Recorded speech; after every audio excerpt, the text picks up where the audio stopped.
Welcome to Community Roundtable. I'm Nick Burns from the Salt Lake Community College Communication Department, and I'm your host as we explore topics of special interest and concern to the residents of the cities and unincorporated areas of Salt Lake County, and topics that are equally important to the general public throughout all the state of Utah. Today on the show, we continue our series exploring the issues and the cities along the Wasatch Front. We welcome Mayor Kim Rolfe from West Jordan and Mayor Bill Applegarth from Riverton. West Jordan, in just 35 years, has gone from rural to over 100,000 residents, while Riverton strives to maintain its sense of community alongside balanced economic growth. So both cities face challenges, and both cities are moving ahead. Today on Community Roundtable, we'll talk with Mayors Rolfe and Applegarth. We'll find out what's new with the mayors and what's new in West Jordan and in Riverton. So welcome. Thank you both. Thank you. Oh, my pleasure. So Mayor Applegarth, I'll start with you. You hold an EDD in Educational Administration. That is correct. You worked for decades for the LDS Church educational system. I did. Tell me about this jump from education to politics for you. It's been an interesting jump. I think that it takes a lot of the same skills. My forte was educational administration, so that was my training, and that's where I spent a lot of my life. A lot of teaching involved too, but almost for many, many years I've been in administration. And it's those same skills that you bring to the city and administration there. I'm used to working with very large budgets, and we have that in our current environment as well. So is a mayor like being a teacher? In many ways it is. Interesting. It is, because I think that aren't we trying to share our feelings of community, our feelings of a vision and where we're going, and so much of life is teaching one another and interchange with one another. So you become the teacher and then you become the learner. Well, and that's a great principle that I've had in my lifetime. Well, thank you. So Mayor Rolfe, you have a background in construction. You still have your own construction company?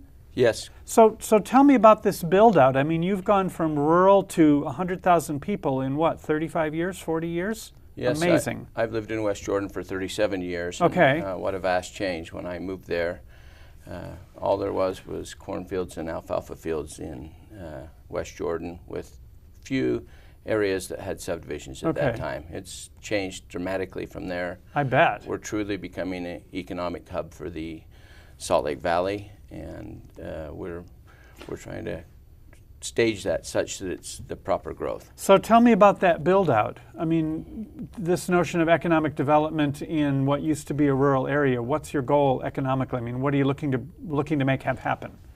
Well, specifically, we're trying to make sure that we plan for all segments of the business community, and we draw from those type of businesses that enhance our community, both like retail. what? Well, we just had Boeing move a plant into the Craft-Made building. We're really excited for the opening of that. Those are highly skilled, high-paying jobs that will be coming to our community. They're really participate in the community at large as well. They've been involved in all of the operations of our community, and we really welcome those type of businesses. And was the Craft-Made facility, was that the facility that GoEd had helped bankroll some years ago? Yes, and it now was. It's gone. Yes, it was. They weren't able to maintain manufacturing in Utah, so we had a vacant large facility, and it worked very nicely for Boeing to move in. And is GoEd involved with Boeing as well? Yes. Okay, so that makes sense. So how about owning a construction company? Mayor Applegarth said some of the skills in administration work the same as being a mayor, but how about you running construction crews and organizing bulldozers and all that kind of construction work? How's that translate to sitting in the mayor's chair? Well, we've always done municipal work my entire life, and Okay. so I've always been engaged in that type of business.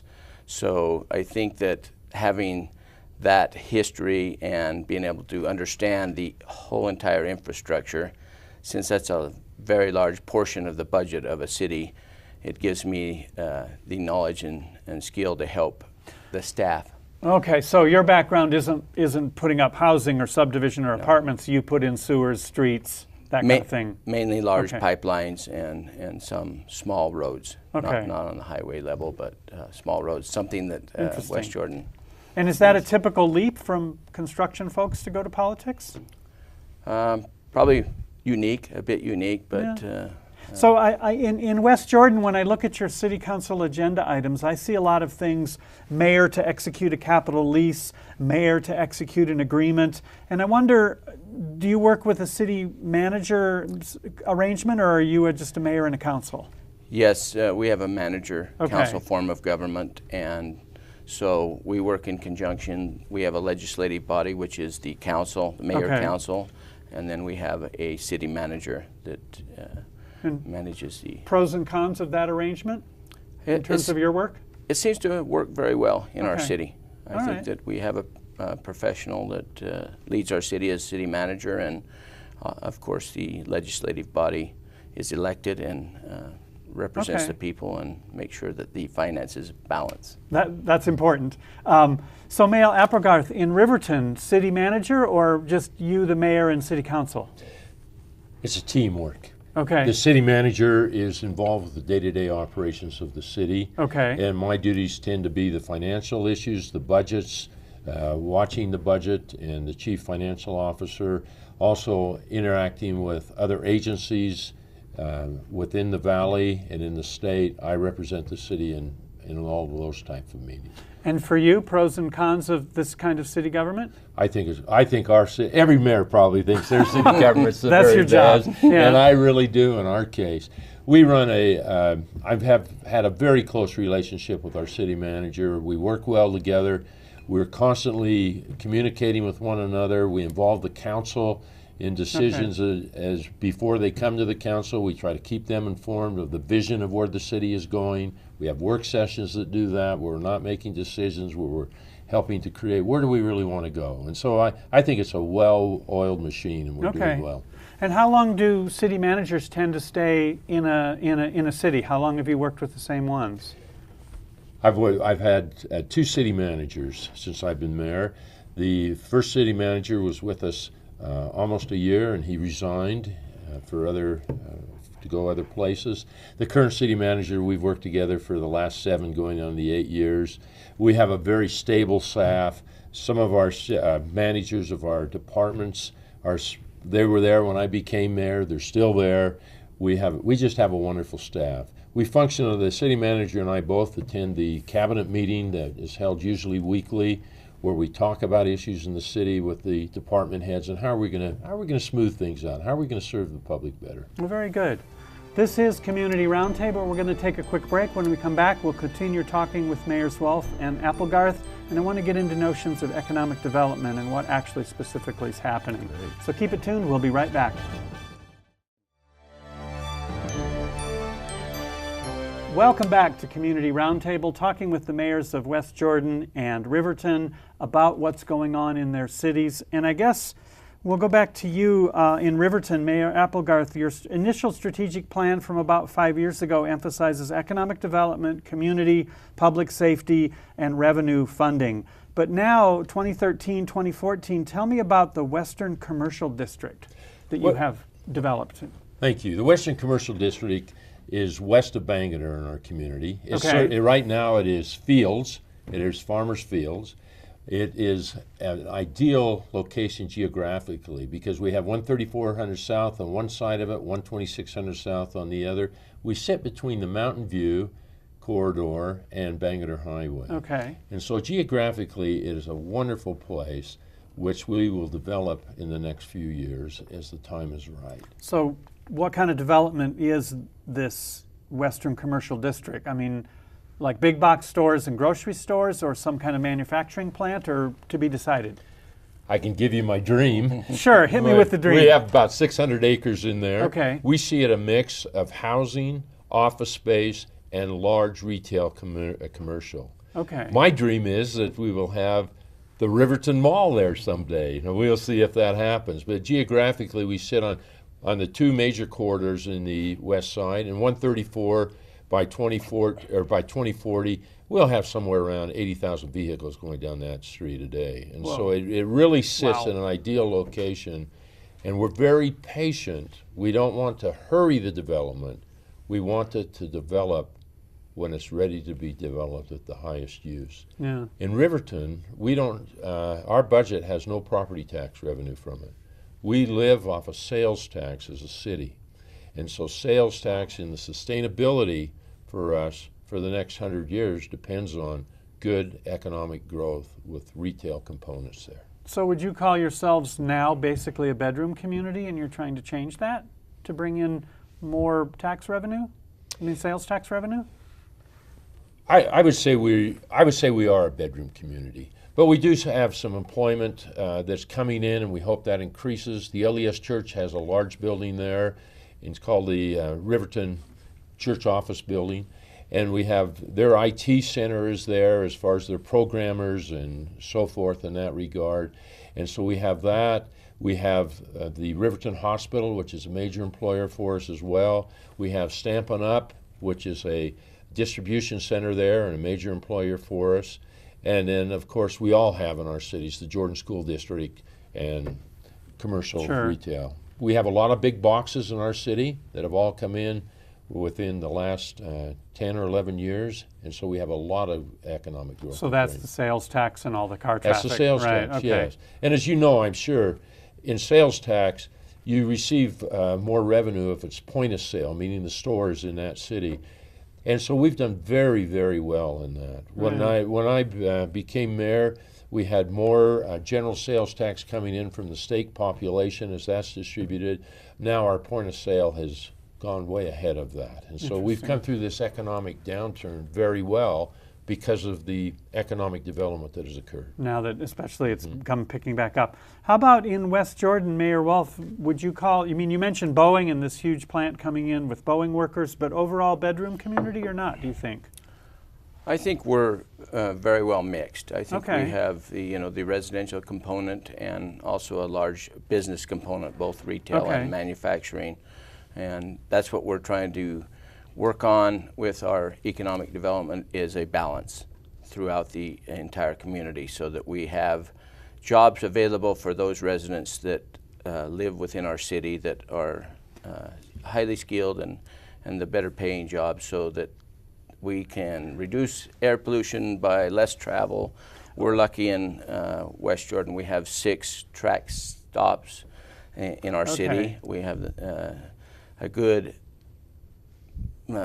public transportation within our city, so we are very lucky that way. I mean, that does seem kind of the key to the future, is we need less of people driving from Point of the Mountain to the University of Utah, right? And that's what we're trying to plan for and accommodate. And speaking of outdoors activities, you've also got the expansion of Jordan River Trail, and that involves having to make a bridge, if I understand correctly? Yes. Tell me about that. A tunnel, actually, and a bridge. And we will connect the last segment of that trail, so we're really excited about having that available so that you'll be able to, the entire Jordan River Trail will be connected now. And that's the last bit? That's the last bit. Oh, wow. Yeah, and so, and the bridge is just bike and foot traffic, or you need cars and it has to accommodate traffic? It actually will be bike and foot traffic bridge. Okay. And then the tunnel will go under 90th South and connect to these sandy walkways. Okay. So in West Jordan, nobody's still panning for gold like back in the Civil War days that we know of? Haven't heard of anyone. Okay. So again, you mentioned air pollution. We've got school issues. We've got roads issues. And in Riverton, you mentioned 80,000 cars a day going by. Some of those cars you hope will stop. West Jordan has these tracks lines. How about public transportation in Riverton area? We're in our infancy. Okay. But the city of Riverton with Harriman and South Jordan and Draper and UTA are involved in a public transportation corridor study right now. Okay. That study should be ready in about a year and a half. We hope, what our goal is right now is to identify where the corridor should be, zoned so that it remains open as open land, and that UTA isn't having to buy houses and businesses and everything else. So our goal right now is to establish the route, and then as funds become available, then hopefully that will be built. We're trying to connect the the tracks line in Daybreak. Okay. That corridor there, where that stops there, the corridor would start there, and it would finish, the first phase of it would go to the Frontrunner station in Draper. Okay, and go then across. a Okay. second phase would tend to then go from the Frontrunner station, possibly down through the prison property if that develops, and end up connecting with the tracks line in Draper as well. Well, certainly good to have a plan, right? Sometimes these things seem to happen kind of willy-nilly. But I wonder, do the folks in Riverton and West Jordan, are they into public transportation, or is it still pretty much get in your car and go get a quart of milk, or is it too soon to tell? Well, I'd say within our city limits, certainly there's not transportation that a local bus that you can get on regularly and go. But where we have a lot of employment outside of the city. Myself, when I worked downtown, I rode the 347 express bus downtown. So we have a lot of movement that way. They've had to cut back the 347 bus. There were 3 buses that were totally full with that every day going downtown and coming back. But there's less now. There's less now because they can take us to the Frontrunner station in that regard. And that's why I spoke on the Hill yesterday for Bill 388 to give more operational funding to UTA. And so we really need it. Air quality is the major problem in the Wasatch Front, in my opinion. And I grew up in LA where I saw it mishandled. And I was fortunate to go back to Los Angeles. I've been back many times, but in 2012, I was at a convention down there and got on the subway in LA, rode to Pasadena, where I had been many times as a child. Never saw the mountains in Pasadena because of the smog, as we called it then. Now the mountains beautifully rise up from that city. So I feel very strongly about air quality. And so for folks in West Jordan, you mentioned all these track stops. Do you see people getting out of their cars and getting on the trains more? We do. Okay. Yes. If you drive by our track stations during the daytime, you'll notice a large population of West Jordan parks at those locations. We have several parking structures as well, and sometimes it's hard to get a park there to catch the train during the daytime. You mentioned, do they get on tracks to go buy a quart of milk? We haven't found that yet. I think that is yet to come through a learning process for the citizens. I mean, that seems a goal for many cities, is to kind of actually have neighborhoods again where you could walk to the store. I mean, walk to jobs would be ideal, but I don't know if we're quite there yet, or if whether city management is there or if the public's quite there yet. I think that we're working that direction, and certainly we could use some improvement. Back to being an educator, right? Yes. All right. This is Community Roundtable, talking with Mayors Applegarth and Rolfe about the south end of the valley here and West Jordan and Riverton. When we come back, I want to ask about this prison relocation, because your cities are both kind of in that neck of the woods. Keep it tuned. We'll be right back with more Community Roundtable.